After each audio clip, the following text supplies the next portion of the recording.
दोस्तों, इजराइल और हमास के बीच 4 दिन की जो सीज़ फायर की डील थी वो आज रात 12 बजे ख़त्म हो जाती। लेकिन अभी अभी खबर आ रही है कि इस डील को 2 दिन के लिए और बढ़ा दिया गया है, यानी अब 2 दिन का सीज़ फायर और कर दिया गया है। इजराइल और हमास के बीच इन 2 दिनों में जंग नहीं होगी। इस बात की जानकारी कतर की तरफ से दी गई है।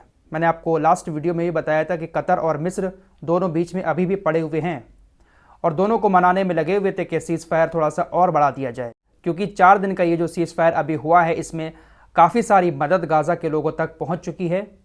अभी भी उतनी मदद नहीं पहुंची है जितनी उनको ज़रूरत है। तो अब ये जो 2 दिन का सीज़ फायर हुआ है इसमें गाज़ा के अंदर और मदद आएगी, साथ ही साथ बंधकों की और कैदियों की रिहाई भी होगी।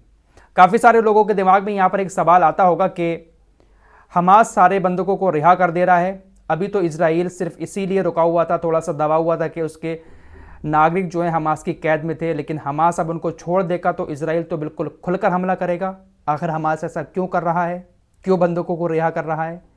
मेरे दोस्तों, गाज़ा की हालत बहुत ज़्यादा ख़राब हो चुकी है। ये थोड़ा सा जो युद्ध विराम हुआ है इससे काफ़ी सारे लोगों को बहुत बड़ी राहत मिली है। जो ट्रक इजराइल ने रफ़ा क्रॉसिंग पर रोक रखे थे उन ट्रकों को कम से कम अंदर आने की इजाज़त तो मिली, खाना पानी अंदर तो पहुंचा, गैस के ट्रक भी अंदर पहुंचे, फ्यूल भी अंदर पहुंचा गाज़ा के। अगर हमास चाहता तो इजराइल के लोगों को अपने पास बंधक बनाकर रख सकता था, लेकिन उसने सिर्फ और सिर्फ गाज़ा के बारे में सोचा। तो 2 दिन का युद्ध विराम और हो चुका है, लेकिन उम्मीद यही है कि जब तक इजराइल अपने सारे बंधकों को रिहा नहीं करवा लेगा, ऐसे ही 2-2, 4-4 दिन करके युद्ध विराम आगे करता रहेगा और बाकी दुनिया के जो देश हैं वो इस कोशिश में भी लगे हुए हैं कि परमानेंटली ये युद्ध विराम हो जाए, सीज़ फायर हो जाए तो ज़्यादा ही अच्छा होगा। फिलहाल इसी बीच एक खबर पाकिस्तान और तालिबान की आपको बता देते हैं। मैंने आपको पहले कई बार इस बारे में बताया है कि 17 लाख अफगानिस्तान के लोगों को पाकिस्तान अपने देश से भगा रहा है।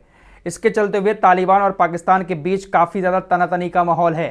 वैसे तालिबान को अफगानिस्तान में लाने वाला पाकिस्तान ही था, लेकिन अब तालिबान के लोग खुद जो बलूचिस्तान में हैं वो पाकिस्तानी आर्मी को निशाना बना रहे हैं। दोनों के बीच भयंकर जंग जैसे हालात पैदा हो चुके हैं बॉर्डर पर।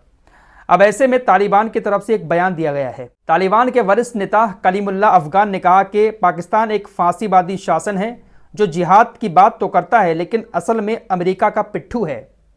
अंग्रेज जिन्ना को 4 कुत्तों के साथ लाए और उन्हें पाकिस्तान दे दिया। बांग्लादेशियों ने खुद को उनसे आज़ाद करा लिया। अब अफगान शरणार्थियों के कब्जे वाले पश्तूनिस्तान से निकाला जा रहा है। कलीमुल्लाह अफगान ने कहा कि मैं फिर कहता हूं कि सभी तालिबानी नेता पाकिस्तान के गुलाम नहीं हैं।